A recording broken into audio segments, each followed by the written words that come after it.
and hello and welcome. So nice to have you here. Thank you so much. I'm very happy to be here. Of course. Can you tell me why you say yes to this pet podcast? Well, I like to meet new people. And if you're somebody who writes about Danish working culture, you need to get out and meet a lot of new people all the time because working culture is always changing. And you're sitting here telling people, this is the way it was 10 years ago when I worked for Danske Bank. That's not too useful to people. Exactly. Culture is always moving. Exactly. So the more people I can meet, the more up to date I can be. Of course. And this is what you do. Can you please tell a little bit about yourself and your background? You are from U.S.? I am from the U.S. and I originally came here a couple decades ago now to work at a tech job. And when I got here, great company, great colleagues, it was bankrupt within 5 months. Okay. And I had moved all my furniture and everything. So, here I was in Denmark with like tables and chairs and stuff. So it's kind of hard to turn around and go back home again. And I'd given up my apartment in New York City. So I found another job with another tech company. And it was 9 months before they went bankrupt too. Wow. I know. Okay, it's because of you or I what's did, happening? the angel of death, I was, I'm sure. There was a recession at the time. Yeah. So I was unemployed for about a year in Denmark, and it was rough. I was living off of savings because I wasn't eligible for any of the Danish government benefits because I had just gotten here. Yeah. So I went to every single museum in Denmark on their free day. So free day Wednesday, I'm there. Free day Saturday, I'm there. Yeah. And by the end, I was writing travel copy for magazines like, visiting Denmark? Why not go to this museum? Because I'd seen them all. And I used that year to also learn Danish. So I was literally on my last crown figuring out what I was going to do when I got a job at Danske Bank in their translation department. And I stayed at Danske Bank for about 8-9 years in different roles. During the finance crisis, I left and went to Carlsberg, which is a super fun place to work. You get free beer. I really like that. If you're not a drinker, you can have soda instead. But you get 2 cases of stuff every month. That was really fun. Briefly worked for another employer. I got lured away with a big bag of money. That didn't last a year. At the end, I left with a big bag of money. And since then, I have worked for myself. I started doing the How to Live in Denmark podcast in 2013. Wow, it's long back. 11 times. And we're up to 138 episodes now. Oh, wonderful. Yeah, and since then I've begun to make my living as a keynote speaker. I go to different companies and I talk about how internationals and Danes can work better together by understanding each other's expectations. Can you be more in detail in that? Because this is what I do is just helping newcomers to find a job within their field of study. And as you are into that, culture is so important. Culture understanding is so important because I have case after case that people, their technical part is 100%, they are good, but as soon as it's how do you behave during an interview, understanding their culture, I have so many cases that they didn't go through that. I agree with you. The process is very different. And I think in many countries you come and say, I have this certificate and that certificate, and I've got 6 years of experience. Where's my job? Exactly. That's not how the Danes think. No. They like storytelling. So what I tell job applicants to do is to come to the interview with 3 stories about your working life. Yeah. And if you're just starting out, maybe some stories about your internships or things that you've done. 2 stories in which you had a difficult professional problem and you solved it. I did this and this and this, and then I realized I could work it out. And then you should have a 3rd story about a time you made a big fool of yourself. You were totally wrong, and how you recovered. I'll never do that again. You learned an important professional lesson. Exactly. Because Danish people love it when you make fun of yourself and also admit when you're not perfect. Then you have more credibility. Exactly. So that is the way to approach a job interview. I also find that people who come from cultures where work is a very serious business, they come and they're very formal, they're a little bit stiff even. And the Danes don't like that. They like relaxed. I mean, clearly you want to be technically competent. They're not hiring you just because you're fun to hang around in the coffee room with. Yeah. But even in your LinkedIn picture, you should look like someone that it would be, fun to share a cup of coffee with. Smiling, and not Yeah. which I've seen all too many of. Exactly. That is good, what you are saying, because storytelling, this is what people remember. Because people remember your story. They have already seen your CV. They know what is it you can or you have done. But tell me about you. Who are you? That's the main focus when you get into interview. But how is it to be an American in Denmark? Well, I think it's easy in many ways because many people here speak English. Most people speak English. And these days, you can stay in touch with home because all the media, Facebook, texting, WhatsApp, whatever you want, it's very easy to stay in touch. It's much easier now than when I first came here, which was before all that type of stuff. You do have to hear about people's views of American politics, which are not always entirely informed. Because one thing is, this is a little country, 6 million people. We are a big country with moving up towards 350 million people. And they don't really understand that, something happening in Oregon has nothing to do with what's happening in, like, South Carolina. They're really far away. Exactly. I'm really worried about you. Well, my parents live, like, 3,000 miles away. I think they'll be okay. And then, they have their stereotypes. Everybody has stereotypes of other cultures. And if I hear one more time about guns and the Bible Belt and people are fat, that's the stereotype. And one time I was on a boat in the harbor, and I was speaking English to my daughter. And there was a Danish guy talking to his friend behind me, and he said in Danish, "They're Americans, but they're not fat." And I turned around, and I said, "That's gonna happen." He was so red, ruined his whole boat trip. Yeah, that's a good trick to do. I did it once with my daughter in our trip in France. And then we wanted to go to this Moulin Rouge, and then we got the table beside some other people, and we just started to talk Persian, and then those who were sitting beside us, and they started to say, "Oh, another foreigner sitting beside us, and where are they from? Or maybe they are French." And they started to discuss where we are from. And then my daughter responded, "You don't have to bother, we are from Denmark." And they were just kind of embarrassed. And at the same time, they asked, "What do you think about French people? They are so racist." So, no, we haven't experienced that at all. They are very friendly people. Yeah. But they are very honored about their language. So that's why speaking French is very important for them. I think that's the reason they don't shift it to English, or I don't know what is the case. But when you go to the companies, because now there are so much focus on diversity, inclusion, and there are focus on that we need lots of high-skilled in Denmark. At the same time, I have so many high-skilled in my program or know them that they struggle to find a job in Denmark. So what is your experience in that? I think social fit is very important for Danish people. I mean, even a generation ago, this was a monoculture. Everybody had the same education, everybody watched the same TV shows, and everybody listened to the same music. So what I have found when I work with Danish companies is it's kind of a split, that younger people are used to a more multicultural environment, and they're usually very comfortable speaking English as well.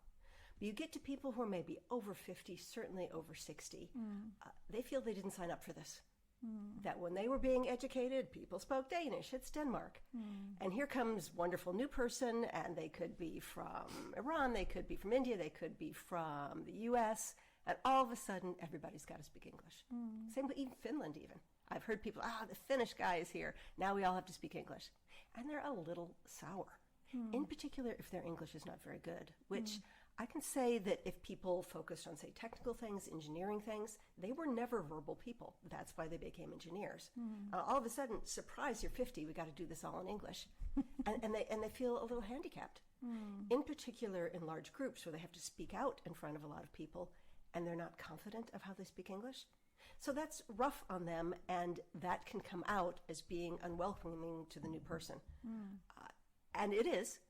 But it's not a personal thing. It's not, we don't like you because you're from Finland or Iran or India or the United States. It's just like, the world has changed. The world has changed, and I didn't get a say. Exactly. But when you go there and talk about the culture, do you have any examples from your own life that there were some culture barriers between a Danish and an American person or misunderstanding? There's a story that I've told many times about being invited over for dinner, which is, you know, in Denmark is an honor to be invited to someone's home for dinner.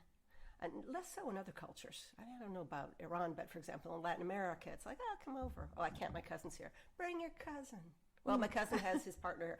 Bring your cousin's partner. We got lots of chicken. Yeah. Right? That is not the way it is in Denmark. No, It's no, formal of course. to be invited Yeah. to someone's house.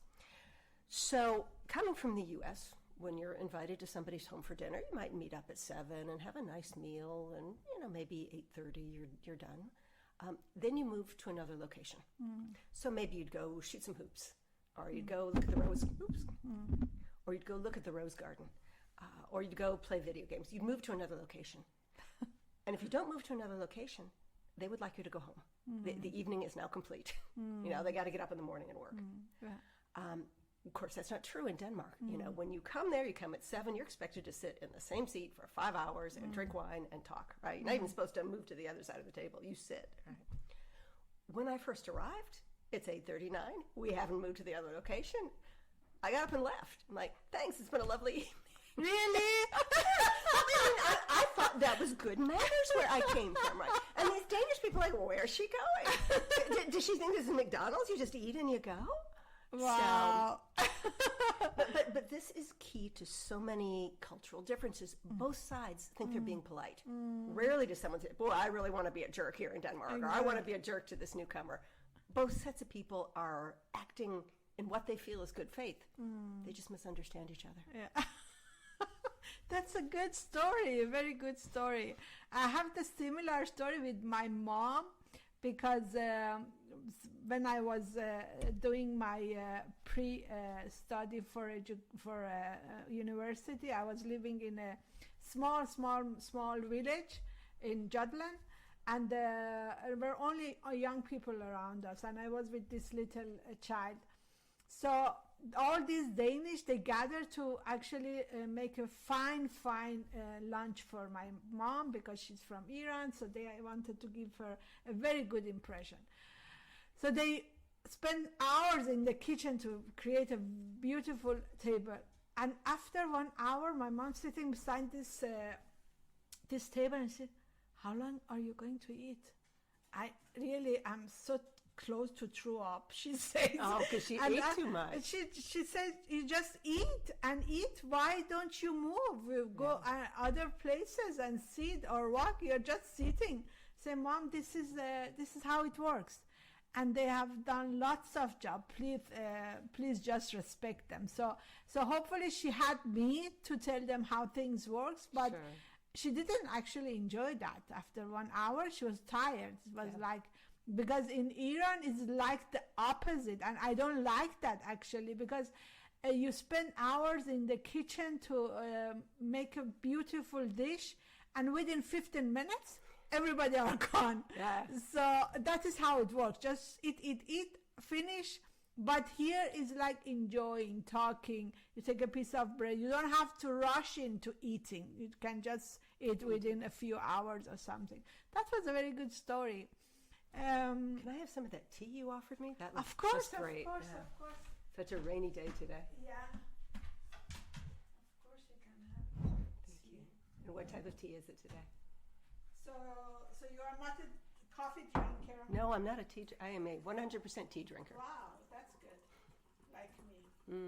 I hope you like it. I'm sure I will. Thank you. I don't think I've ever met a tea I didn't like.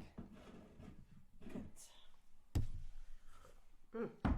You like Lovely. it? Absolutely love it. Perfect. Yes. So, do you have any family here? How is it life in Denmark, if you want to share with someone?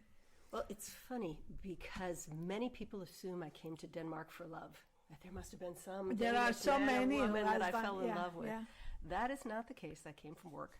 Okay. But I do find, on Google, when you type in something, it kind of predicts the text based on what people have been typing in. If you type in Kay Xander Mellish, it says Kay Xander Mellish, husband. So lots of people are trying to find out who my husband is. I have no husband, so sorry, guys. I have no husband. I do have a daughter who is 19 years old and training to be a nurse. Okay, and she's living here in Denmark? She is. Mm-hmm. Okay. Born and raised. Born and raised. Wow, that's wonderful. Now this podcast is to removing some obstacles for a foreigner that make it more easier for them to get involved with Danish. And I have had so many people here now. I think you are number 14 within 2 months. That's I'm very proud of. And I have so many stories because some people are born in Denmark, their family coming from Middle East. Some people are actually, they call it for second generation. Some people are third generation, you know, like my daughter, she's actually second generation. Her son is third generation. And the story I actually hear from all of them is about some challenges or some when they are meeting some judgmental thoughts from Denmark because you are from there, then it means this. Is it something that you experience as an American? Because you are actually the first American I'm talking with. Is it something you experience, or is it only because we are coming from Middle East that... Well, I think, the U.S. is a country that Danes know or think they know. So with countries like that, another one would be Spain or Germany. They feel like you're kind of a member of the extended family. I don't think they know a lot about Iran. I don't think they know about many of the countries in Africa. So they need to learn. So I would say, certainly I probably had an easier time than someone who came, say, from Africa or Afghanistan. Pretty straightforward. So you haven't felt like that you have to prove yourself to get accepted? I feel that in some ways they believe the Danish way is best, and they're not interested in what I have to say. When my daughter was in school, we used to plan, school pageants and school parties and that sort of thing. In the beginning, I would come up with some good ideas. Why don't we do this? And people would smile and nod and then do what they were going to do anyway. So finally, I stopped giving suggestions. They were going to do what they were going to do.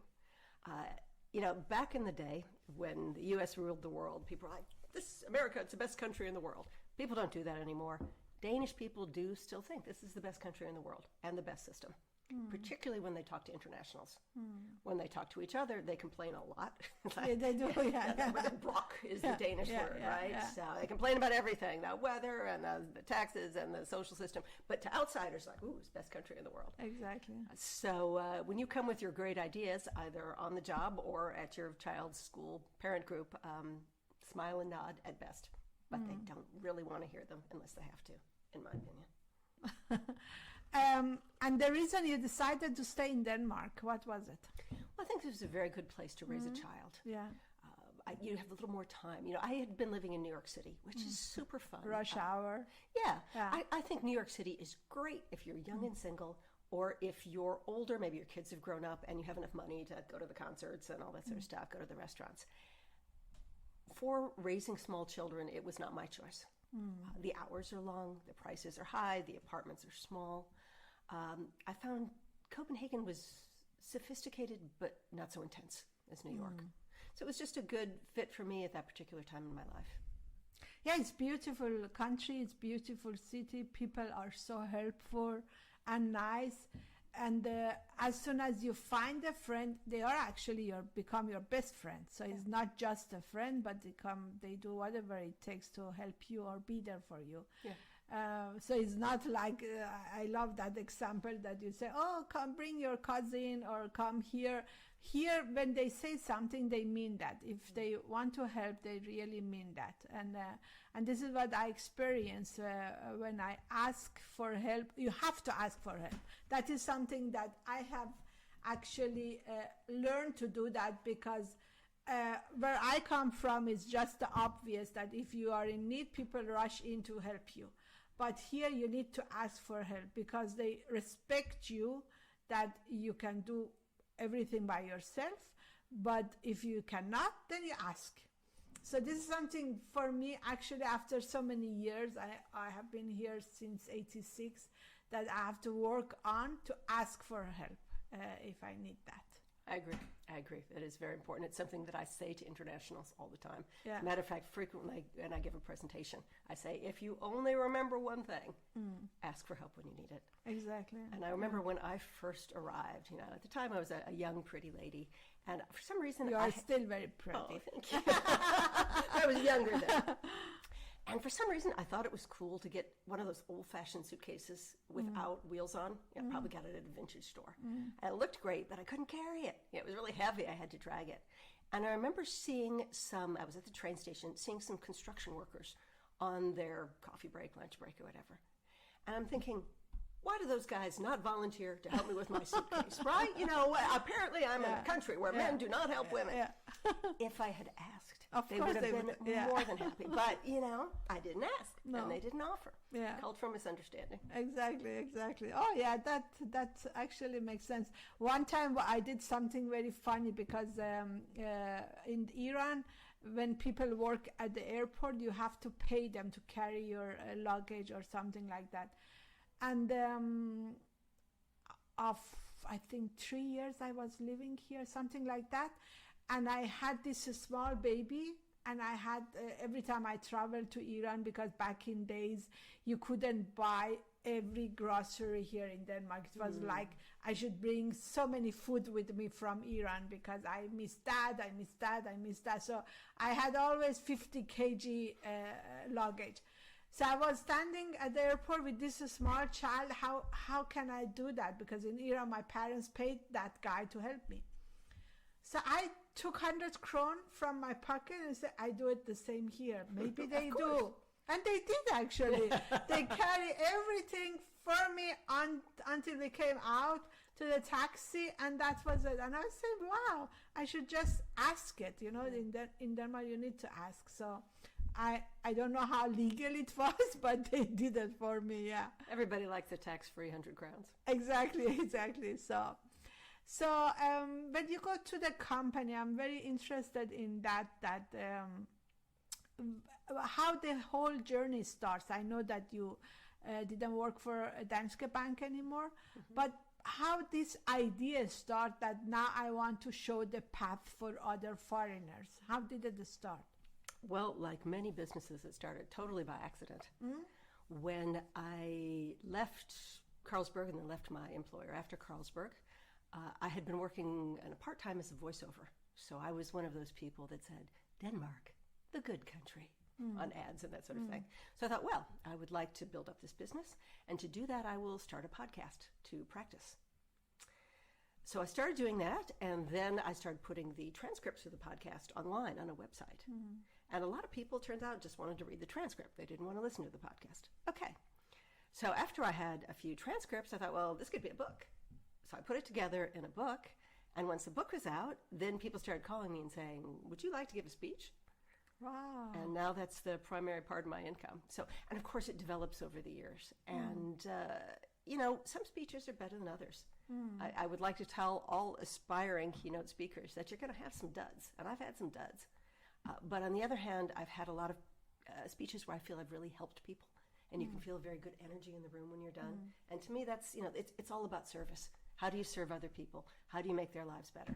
And if I can do that with books or speeches or podcasts, it's a great thing. So the podcast, who were your guests? Never. I don't know if you've heard the podcast. They're all very short, about 7 minutes long. It's about me. You are talking. It's just me talking. Okay. I need to listen to that. Where can I find it? Oh, Spotify, iTunes, Ghana. What do Audible. I search? How to Live in Denmark. How to Live in Denmark podcast. Okay, I will give it to my candidates who join me that they should. And show the book as well. I think your candidates might like the book. I got this beautiful present, so I'm looking forward to read it. It's How to Work in How to Work in Denmark. Tips for finding a job, succeeding at work, and understanding your Danish boss. And the audiobook is coming out probably in May. So if you prefer to listen. So how do you understand the Danish boss? Well, the thing is that here in Denmark, we're very egalitarian.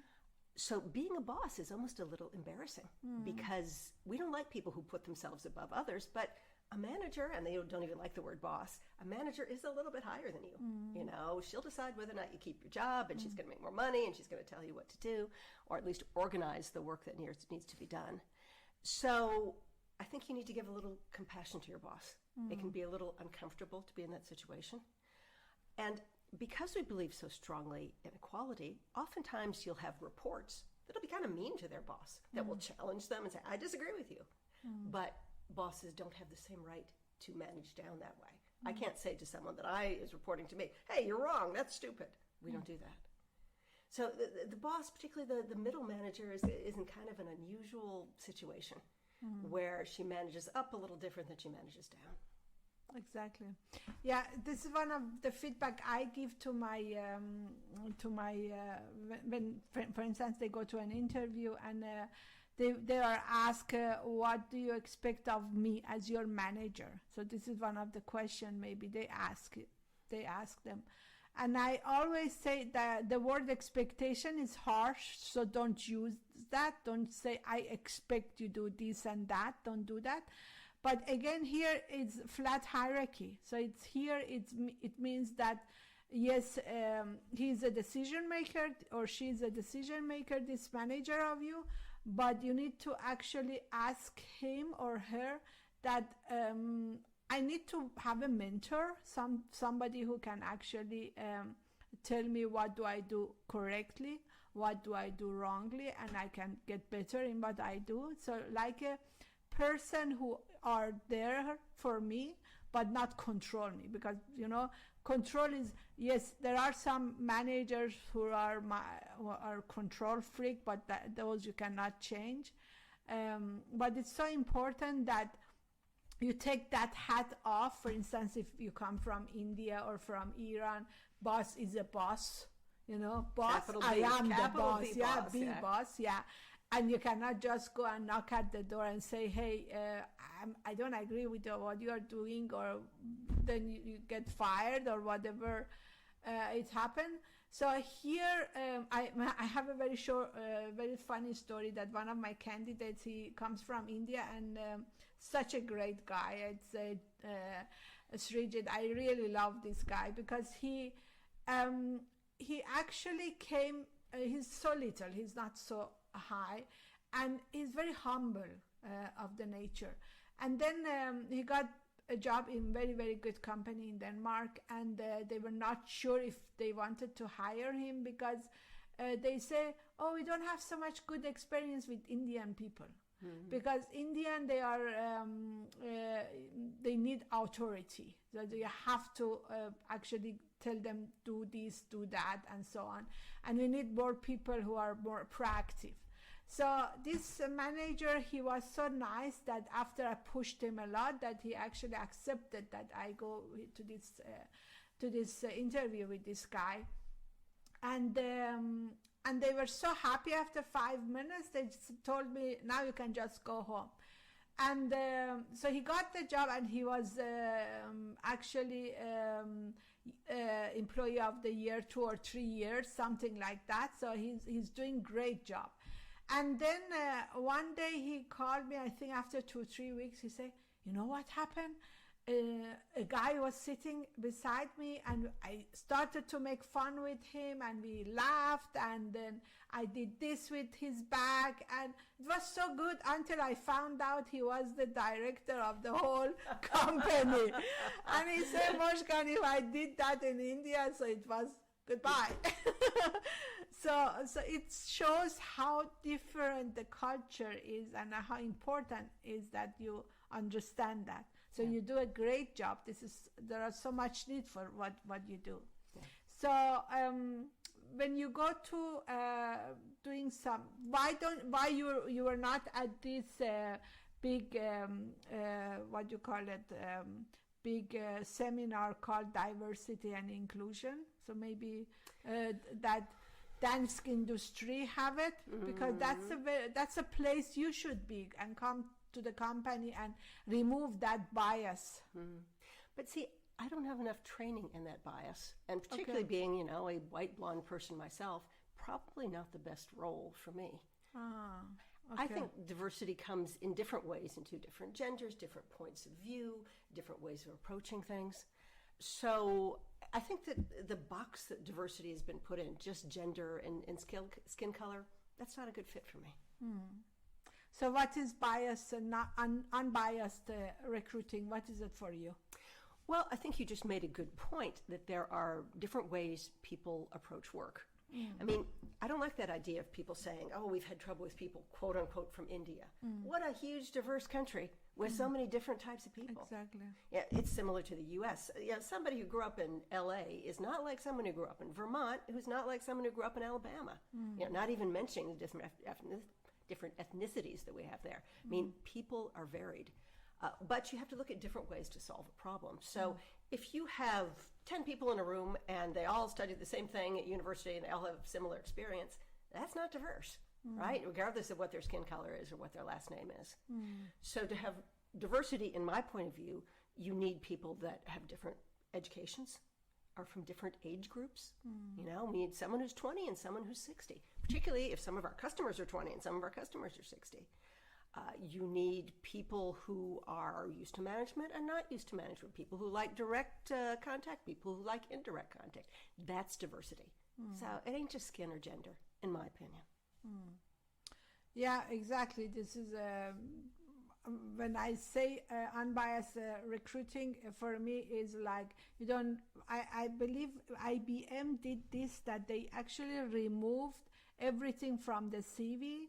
They removed the, I think, educational place, and they removed your pictures, and I think year of the birth, and then if you are a man or woman or something like that. And the fun part was that more foreigner got interviews, and more women got interviews for top position, and I think handicap people are sitting in the wheelchair. If you have a picture of that you are sitting in a wheelchair, that's a no-go for some companies. And I think you make an excellent point there, that you can take out things that can bias people. But another way to look at it is you can have different educations can lead to the same job. I had a client that was an investment company, and they were frustrated because they couldn't find enough women to serve as investment advisors. And it's good to have a gender balance there, because women might see companies in a different way based on their own experience. However, they were insisting everyone had a master's degree. There aren't that many women with a master's degree. However, if you go into psychology degrees, there's lots of women with psychology degrees. And the stock market, the financial markets are a lot of psychology. Is it? Oh, absolutely. I didn't know that. Absolutely. Is it going up? Is it going down? Should we take a risk? Should we not take a risk? Wow. What's our horizon? So what they realized was you could take a psychology graduate and teach her or him the math part of it, as opposed to taking a math graduate and teaching them the psychology part of that. To me, that's diversity, because in a meeting, those people are going to think differently and hopefully move your company to the next level. Exactly. That was a good point. I didn't know that, because, for instance, I have a very mathematical mindset. So the language has always been difficult for me, no matter what. It's Danish, English, or Farsi. So I have always had difficult with grammatic and all these things, and I think that's the reason I become engineer. That was I was thinking until I took this coaching education and leadership. Then I found out, this is what I really want, because I thought I'm not good with language, so I shouldn't go for this kind of jobs. But then I found out no, because people don't care that I'm not good at the language. They just listen because this is maybe interesting what I'm saying. Sure. Yeah. Well, they're interested in your ideas. And also, you have an understanding of people who come from Iran or that area of the world that we don't in Denmark. So you have an insight into two separate cultures. Not everybody has that. That's diversity. The insights, what you have to offer, what you have to bring to the table. Plus that they are very open if I criticize them of something, their behavior, the way, for instance, shaking hands. I had a customer that she got rejection only because of that. because she came from Iran. She has only been lecturer in Iran. And in lecturer is like you are under the supervision all the time from the government, how do you behave, the scarf on your head, and all these stupid things. And especially shaking hand, it's just no go. You don't do that in Iran, because if you do that, they put you in prison or whatever. Or it's so many awful things happening there. But so she come to this interview, and as soon as she sent this application, I think she said within few hours they called me for an interview. So strong CV she had. But she come to this university, and a professor want to shake her hand, and she just in 1 minute she was thinking, I'm in Iran, I'm not allowed to shake hand. So she doubt. And then this professor got annoyed, and she got a rejection. So that was it. And I told her it's because of that. So it's so rude that you don't shake people's hands. But in this case, maybe you can actually send a message and tell this professor that is the background I have, the place I come from. You can get lashes because I do that. So that's the reason. And another was that when you shake hand in Iran, especially if you are a woman, and as a man, if they shake your hand, it should be very soft, because they show respect to you. It should be very soft. Again, if you do it in Denmark, they get annoyed and say, why he shake hands like this? So it's all these small things matters a lot. You were so right. I recently shook hands with someone from that part of the world, and it was a very soft handshake. I'm like, what's she doing? Exactly. Now I realize it was intentional. Thank you. My eyes have just been opened. Yeah, because they show respect. I don't want to shake your hands hard because maybe it's painful for you, whatever. And now I tell people, when you shake hands, it should actually be painful for the firm. Yeah, exactly. But I did not know that. I learned something today. Yeah, that you can say. And I think it's so easy when I say that, because if for instance a blonde woman or man says that, say, because they don't like us, they want to push us towards their own culture, or maybe they are racist, whatever, they can put people in different bias. But when I say that, I have experienced that in my own my own world. How was it to be foreigner in Denmark? And it has been ups and downs, and I think, as you say, it's more like challenging when you come from that part of the world, because there are so many people have so many thoughts about us, that how is it to be there, how is it to for instance, one funny things that I have experienced so many times is, the first question is, which village are you from Iran? And I say, village. I come from the second biggest city in Iran. People think when you come from there, it's because you left the village, you have been so poor, that's the reason you are coming. So again, because of the media, it's because of the way that people present those parts of the world. I think that's the reason. So you haven't had this kind of... Oh, yeah, there are cultural differences, and I wrote a book specifically for Americans coming to Denmark as well, because they can definitely rub people the wrong way. We're very high energy. Hi, how you doing? And we are brought up to be self-promotional because it's a very competitive society. So, Danish people love to go around the table and introduce themselves. It's one of their favorite things to do. And the Americans are like, well, I doubled our profits, and I, did this, and I just was this great thing, and I hired 50 great people. And the Danish people are like, ugh, they hate that. Yeah. So Jantelån. Yeah, Jantelån. Yeah. And you know what? It's fair enough if you're coming to Denmark that you at least understand the Danish way, particularly if you're coming here professionally. It's one thing if you're a refugee or and there's some reason you're forced to come to Denmark. If you choose to come to Denmark, at least understand the Danish way of doing things. This is so important point that you are talking about, because I come from the same society that from childhood you learn to compete. from childhood. It's like, and you, if you have, for instance, if as a child you have got this present, you take it with you to school. It's just to brag that I got this, just bragging. Or when parents talking to each other, oh, she got only A, she got only this. That you learn from childhood, that you have to compete, you have to be best all the time. And this is actually one of the things I say. It's good to say about what you have achieved, but do it in a humble way, because they don't want you to hear all this brag, all these things. Because here at work, team is important, not individual.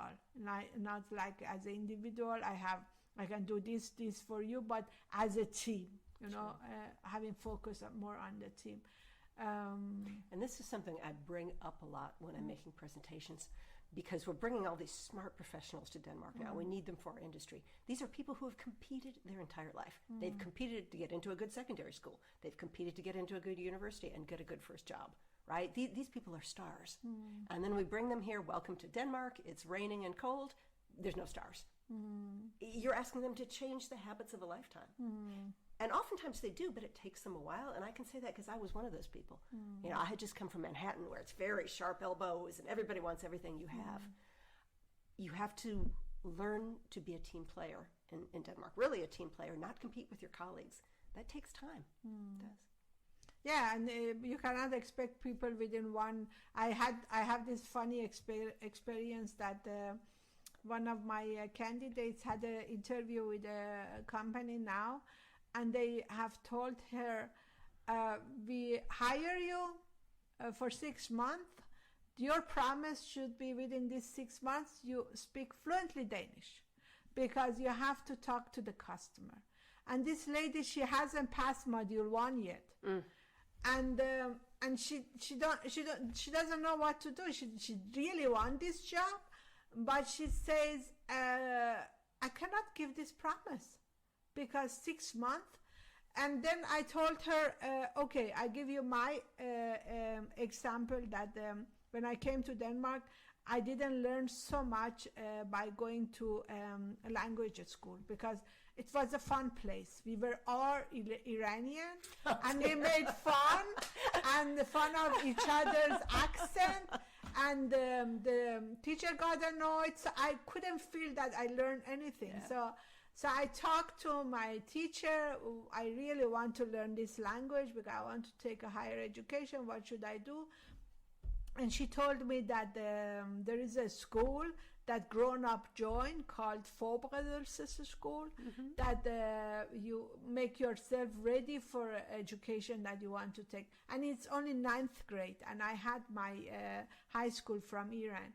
So within 6 months, I joined this class. So imagine you don't speak Danish at all. Yes, you can say hello or whatever. And then my English was so bad. So suddenly I start in a new school, and it's only for Danish. Only Danish were sitting there. And then when I had this talk with the director, then he says, you have to choose 3 languages to be part of this class. And I say, okay, I have Persian, and then Danish and English. And he said, no, Persian is not a language. You need to learn German as well. And I was thinking, it's an impossible thing to do. But I made it possible, So within this year, I learned so much Danish, and I was so good at math that I had something that people came and asked me, because things were just like this for me in math. And the people were thinking, how can she do that? It's like when the teacher said, how can you do that? It was only me answering to those questions, because it was so easy for me. But language, of course, it wasn't easy. So suddenly I found, okay, there is something I'm good. I can help the other, and they helped with the language with me. And within the same year, I got pregnant So 2 months I didn't go to school because I got a birth to this beautiful girl. And then when I went to this exam for the German part, I don't know how I got 8, but I got 8 somehow. And this is what I told this lady. So I managed that 3 language. So I wasn't good at any of them. Or German was 0, Danish was 20%, English was 40%, but I managed that. So I told her, you can just tell them, me and my family, we have decided to invest our future in Denmark. So learning Danish is a must. So of course I will have focus on that. Then you haven't given any promise. But again, it's her choice to say yes to that, because she has this risk that after 6 months they say, we're not interested. Yeah. My number 1 tip for learning Danish is song lyrics. Find the type of music you like and then listen to it while on YouTube, where you can get the closed captions, or find the lyrics online, so that you'll find yourself singing it. I still remember some of the songs I heard when I was learning Danish. Really? Yeah, because Okay. the brain processes music in a slightly different way. Okay. It doesn't seem like such a foreign language. Danish kids TV has really simple stuff. The sun is going up. Today is a good day. You can start with something like that, and That's then a move good on thing. to whatever you like. Singer-songwriters, hard rock. If you like hard rock, listen to that. Whatever gives you pleasure in Danish. And follow the words. I have told them follow a serial like whatever. It's what is that huge serial that is very famous? Bell Hotel, the one about the hotel? It's a very old Matador? one. Matador, yeah, that's a good I've one. told them that you learn so much about historical of Denmark, and at the same time, if you listen to them, you have to see the subtitle as well. Yes. Because in that way, you read and you listen. You read and listen. But that's difficult. Yeah. And the concern is then, if they're speaking Danish and I'm following Danish subtitles, it can be a lot if I'm just starting with Danish. Is it? Yeah, Okay. where if you get some sort of cartoon thing, the sun is up and we're all dancing. Yeah. I mean, you can start from that from day one, basically. Maybe I should do that, yeah. DR won the children's shows on there. Everybody can follow those, and they're free. Exactly. And you can do that wherever you are. You could still be in Iran, still in wherever you're coming from in India, and get going before you arrive. Yeah, I know that if you are a dentist or a nurse or a doctor, you need to speak Danish. And most of people coming from Iran, they actually start learning that in Iran. So because it's a difficult language, because it's not close to... It's not close to Farsi at all. No. But that said, the grammar is pretty straightforward in Danish. I have learned several languages. Spanish just killed me with all the different verbs and all the different declinations. I could never keep up with that. You don't have that in Danish. You don't need to change the verbs, which is why you frequently hear when Danes speak English that they'll say, I have, you have, or they don't change the verbs. That's a poor example. So in that sense, what's difficult about Danish is pronouncing and understanding. Written Danish, I think, is not that challenging.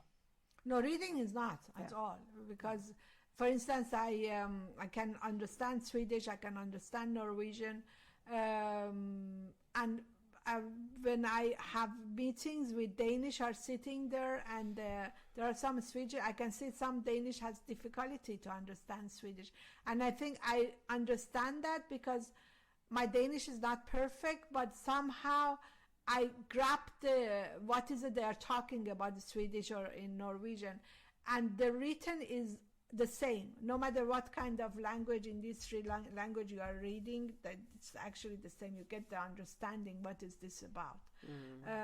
So I always tell them a children book could be a good start, that start reading for your kids, and then they say, then our kids start laughing, say, Mom, you shouldn't say that like this, because kids are so fast on learning Danish. So this is what I told this lady. You just write them a very nice letter. Say, we are going to invest our future in Denmark. My kids already speak Danish, so they can be my teacher. But that promise you cannot give within 6 months talking fluently. I don't think this manager, if he moved to Iran, he could talk fluently Farsi within 6 months. Yeah, that sounds a bit ambitious. Yeah. So is there anything else you want to share with people? Because this is just to inspire a newcomer, at the same time talk to the managers who are in doubt. Should I hire this person? This person doesn't understand our culture. What would be your last? Well, what I say to internationals who are coming here is you don't have to give up your own culture. You have to figure out if you can buy into the basics of Danish culture. Like, for example, for Americans, they come here and the taxes are huge. Do not come here and complain about the taxes. You knew that before you got here. Right? If people come from very traditional cultures and they don't want their daughter to go to school, if you came to Denmark, your daughter's going to school. I don't want to hear about it. You made that choice. On the other hand, you don't have to eat the meatballs. You don't have to get drunk on aquavit, every weekend. You don't have to watch Danish TV if you don't, once you've already learned Danish. You can keep who you are as a person as long as you're open to the basics of Danish society. The egalitarianism, the team spirit, the hard work, the honesty, the transparency. You need to buy into that. After you've bought into the basics and you're contributing to Danish society, you can live the rest of your life the way you want it. That is correct. That is correct. I know for instance, in some culture, they eat actually with hands. When they eat with hands. So, and when it comes to teaching people that they interact in a Danish workplace, is like you have to talk about everything, the eating behavior, party behavior. You can experience that during the Christmas party, the boss is on the table drunk or whatever. It's like the day after, they don't look down on him or her because she was like that.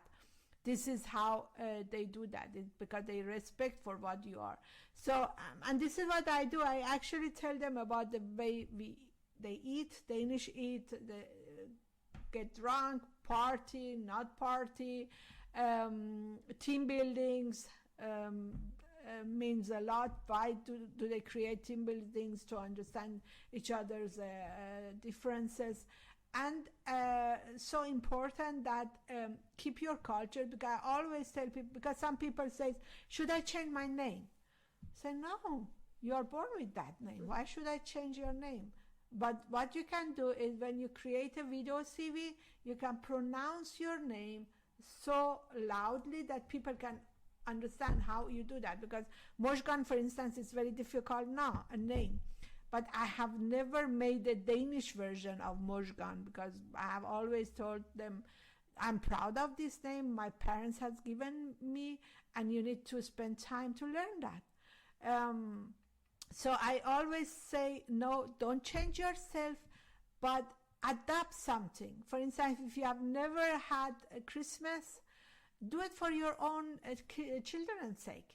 They would love that. You don't have to go to church. You don't have to read all this Salma or whatever, but just have the small Christmas tree. We started with a small Christmas tree in that size with my daughter. Yeah. She was only 4 years old, and she came home and said, Mom, hvorfor Luleman kommer ikke hjem hos os? So she called it Luleman. Yeah. It's like, and then I say, okay, why the Santa doesn't come home at our home?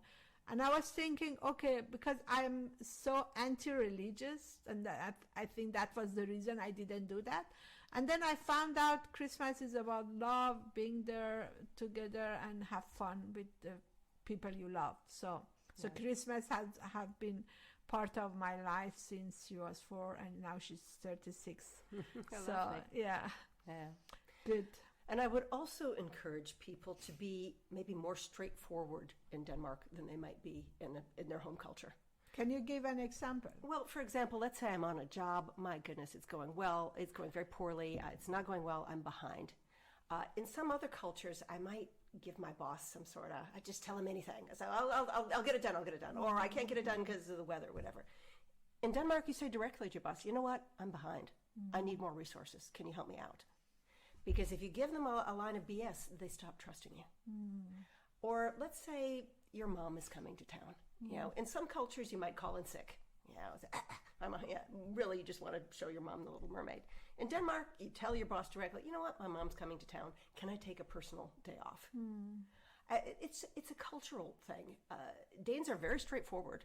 And sometimes they'll be really straightforward. Like you'll ask them, hey, you know, you want to go to the beach with me next weekend? I don't have time to go to the beach with you.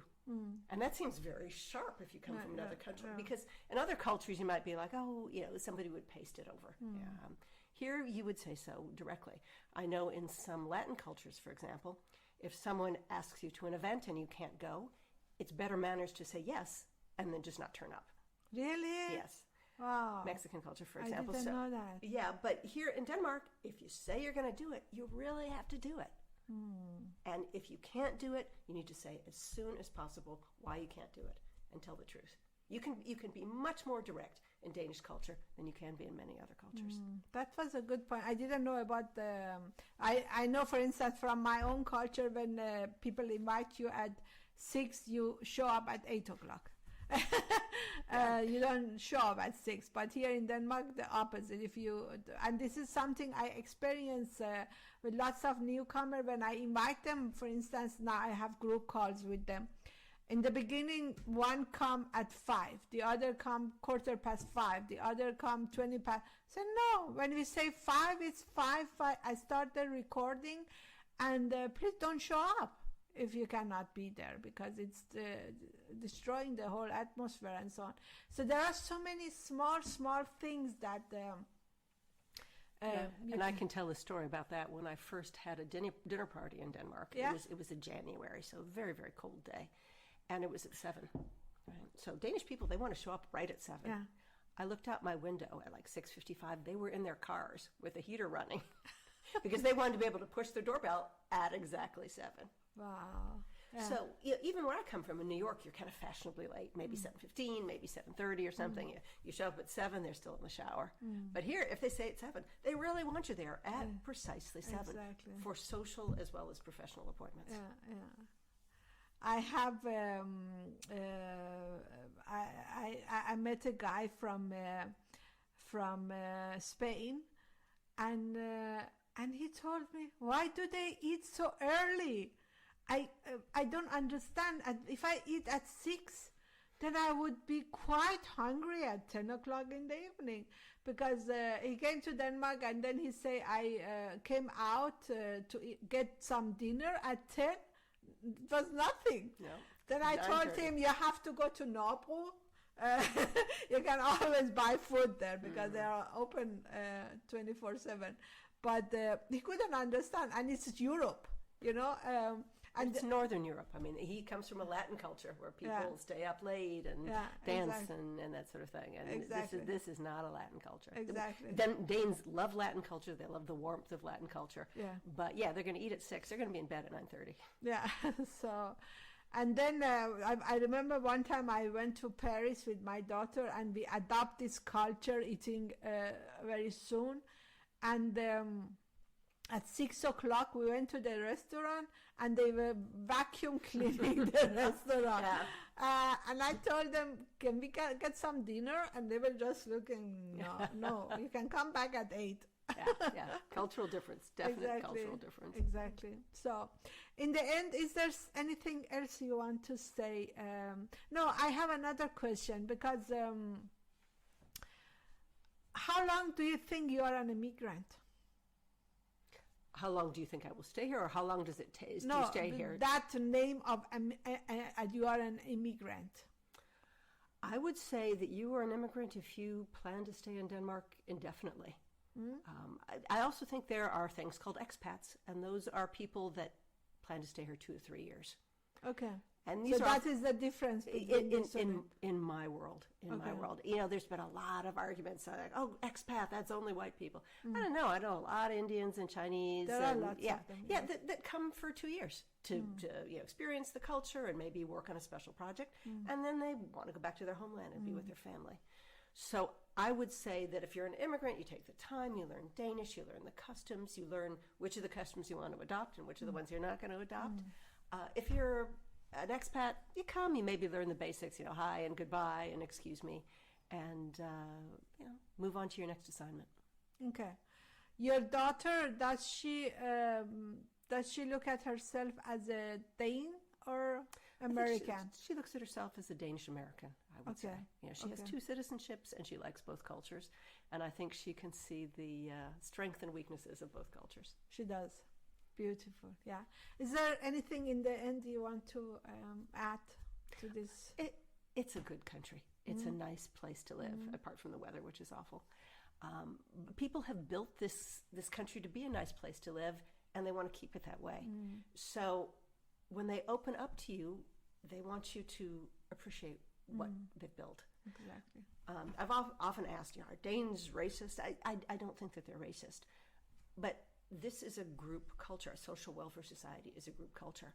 So everybody's got to contribute so that everybody can take out when they're old, when they're sick, when they're pregnant, when they're a child. So if you come to Denmark and you really want to contribute, you want to give something to society, not just taxes, but also helping people, sooner or later you're going to fit in. And I won't lie, it's not immediate, and it's certainly harder for some people than others. But if you want to be a part of the group and give to the group, there's a place for you. Thank you so much. It was nice to talk to you and tell about your story to rest of the world, and keep doing whatever you do to make Denmark I think what you do is I think I have to make a post and creating a post and telling what you do, because it's so important information you give to people. That before they come, if they listen to your podcast, if they read your book, then somehow they have an idea how things are, that there are not those disappointment, or they don't start to judge, but they say, okay, this is how things works here in Denmark. That's the idea. It's a good start. Exactly. And then, of course, you build on it yourself. Exactly. Thank you so much. Thank you. So it was nice